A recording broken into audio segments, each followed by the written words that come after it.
మీరు చాలా ఫినాన్షియల్‌గా కొంచెం ఇది ఇంతకుముందు చెప్పారు. ట్యూషన్స్ అయినా చెప్పుకొని ఉండొచ్చు అని. యాహ్! బట్ ఫినాన్షియల్‌గా ఏదైనా ప్రాబ్లమ్ ఉండిందా చిన్నప్పుడు? అంటే అంతే అండి. అంటే మాది మిడిల్ క్లాస్ ఫ్యామిలీ బేసిక్‌గా. సో, అమ్మ ట్యూషన్స్ చెప్పుకునేవాళ్ళు, నాన్న డ్రైవర్ అనమాట. సో, అక్క కొంచెం అక్కకి హెల్త్ బాగుండేది కాదు. అంటే ఫిజికల్లీ, మెంటల్లీ హ్యాండిక్యాప్డ్ తను. సో, చిన్న పిల్లని చూసుకున్నట్టు చూసుకోవాలి. మళ్ళా ఇంట్లో బామ్మ ఉండేవారు. సో, ఇంత ఫ్యామిలీ కూడా ఏందంటే అమ్మ ట్యూషన్స్ మీద అండ్ నాన్న డ్రైవింగ్ మీద వెళ్ళేదనమాట. ఎట్ ఎ టైమ్ నా స్కూల్ ఫీజు అవన్నీ గూడా.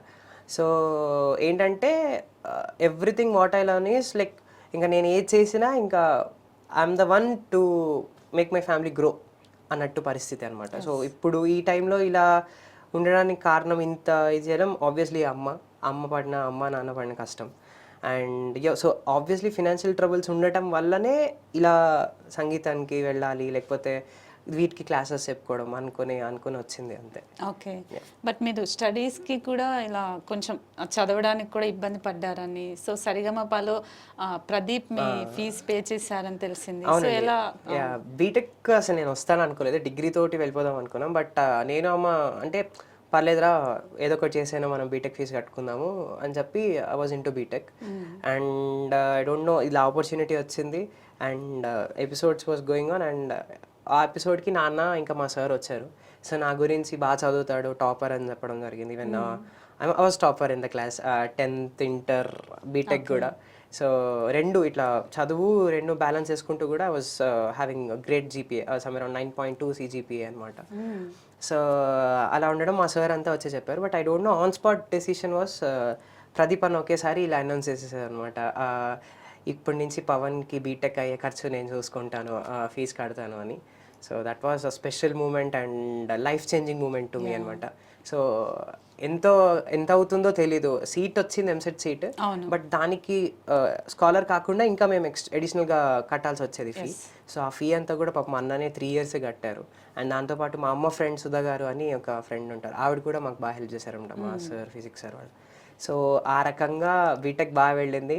And with their support and all, అన్న సపోర్ట్ అండ్ అమ్మ ఫ్రెండ్ వాళ్ళందరూ సపోర్ట్ వల్ల I got some around 4 jobs in my hand. So I'm doing now, నేను ఐటీతో పాటు I'm into this singing field అనమాట. బట్ అంటే ఇప్పుడు చాలా మంది ఇంట్లో ఉన్న వాళ్ళు లేదా మన బంధువులే హెల్ప్ చేయరు. ఒక చిన్న ప్రోగ్రామ్ ద్వారా వచ్చింది, అక్కడ మీకు ప్రదీప్ ఇలా చేయడం నిజంగానే చాలా పెద్ద విషయం అది.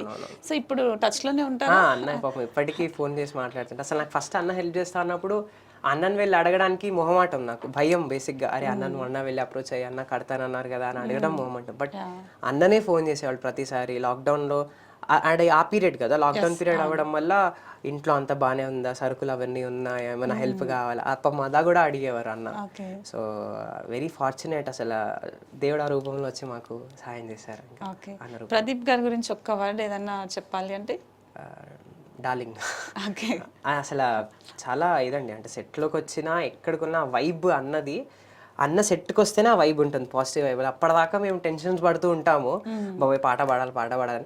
అన్న సెట్కి వచ్చి అట్లా 2 పంచెస్ వేసి మొత్తం అందరినీ నవ్వించేసరికి మాకు ఆ టెన్షన్ ఉండదు. ఇంకా తనకి ఏదన్నా ఒక మంచి సాంగ్, ప్రదీప్కి ఏదన్నా ఒక 2 lines డెడికేట్ చేయాలంటే, అంటే తన సాంగ్ కాదు, తనని చూసినప్పుడు మీకు గుర్తొచ్చే సాంగ్. మనుష్యులందు నీ కథ మహర్షిలాగా సాగదా, ఆ సాంగ్ యాక్చువల్లీ యాప్ట్ అనిపిస్తుంది.